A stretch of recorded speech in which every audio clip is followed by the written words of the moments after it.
ఎన్టీఆర్ జిల్లా విసన్నపేటలో మట్టి మాఫియా రాజ్యమేలుతుంది. కొండ మీద గుడి, కొండల మధ్య బడి.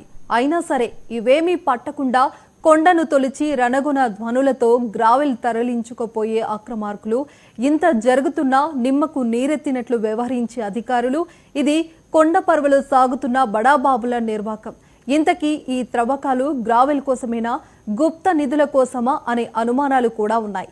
ఈ త్రవ్వకాలు లారీలతో వచ్చే గుణరణ ధ్వనుల మధ్య అక్కడి బాలికా స్కూల్లో చదువులు అంతంత మాత్రమే అవుతున్నాయి.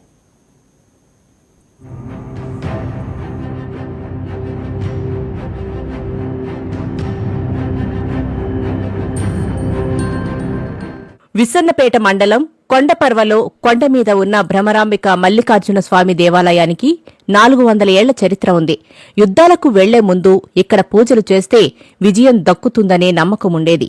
అయితే ఇప్పుడు ఈ ఆలయం దిగువన చుట్టూ పెద్ద ఎత్తున గ్రావెల్, మట్టి త్రవ్వకాలు జరుగుతున్నాయి. ఇదంతా మట్టి మాఫియా నిర్వాకమేనని స్థానికులు చెబుతున్నారు. ఇలా త్రవ్విన మట్టిని, గ్రావెల్ను పక్క జిల్లాలకు తరలించి అమ్ముకుంటున్నారు. మైనింగ్ అనుమతులున్నాయో లేవోనన్నది ప్రశ్నార్థకం కాగా గుప్త నిధుల కోసం తవ్వుతున్నారన్న అనుమానాలు కూడా పెరిగిపోతున్నాయి. కొండపర్వ గ్రామాన్ని ఒక బేస్ చేసుకుని కొండపర్వ గ్రామంలో గుప్త నిధులు ఉన్నాయి అనేది పూర్వకాలం రాజులు ఇక్కడ ఏదో ధనధాన్యాగారాలు, బంగారు నగలు, వజ్రవైడూర్యాలు ఉన్నాయని చెప్పే నెపంతో దేవుడి గుడి తవ్వటం, లేకపోతేనేమో కొంతమంది రాజకీయ నాయకులు వాళ్ళకి అండదండలుగా ఉండి ప్రైవేట్ ల్యాండ్స్లో, రెవెన్యూ ల్యాండ్స్లో కొన్ని గుట్ల పక్కన గత 2-3 నెలల నుంచి మట్టి తోలకాలు అక్రమంగా తవ్వుతున్నారు. ఇదే విధంగా విలేకరులు వెళ్ళి అడిగితే మాకు ఎమ్మెల్యే గారు పర్మిషన్ ఇచ్చారు, ఎమ్మెల్యే గారు తవ్వుకోమన్నారు, మేము తవ్వుకున్నామన్నారు. మైనింగ్ పర్మిషన్ లేదు. రేయింబవళ్లు విచ్చలవిడిగా సాగుతున్న త్రవ్వకాలు, రవాణా, అమ్మకాలకు అధికారులతో పాటు రాజకీయ నాయకుల అండ కూడా ఉన్నట్టు ఆరోపణలున్నాయి.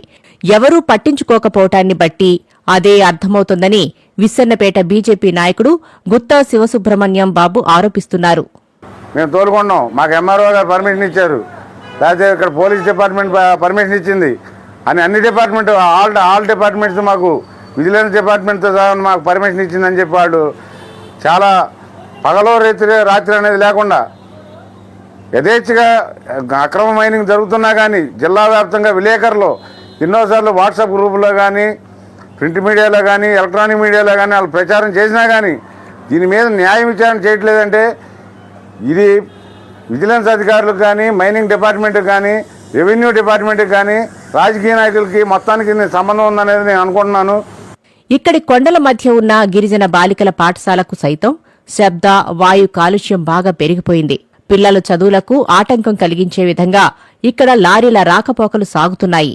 సుమారు 600 మంది విద్యార్థులు ఇక్కడ రేయింబవళ్లు, మిషన్లు, లారీల శబ్దాల మధ్య చదువుకోలేక ఇబ్బంది పడుతున్నారు.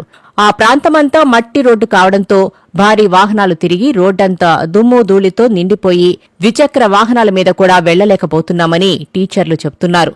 ఈ మెత్తటి ధూళితో వాహనాలు జారిపడిన సందర్భాలు కూడా చాలా ఉన్నాయి.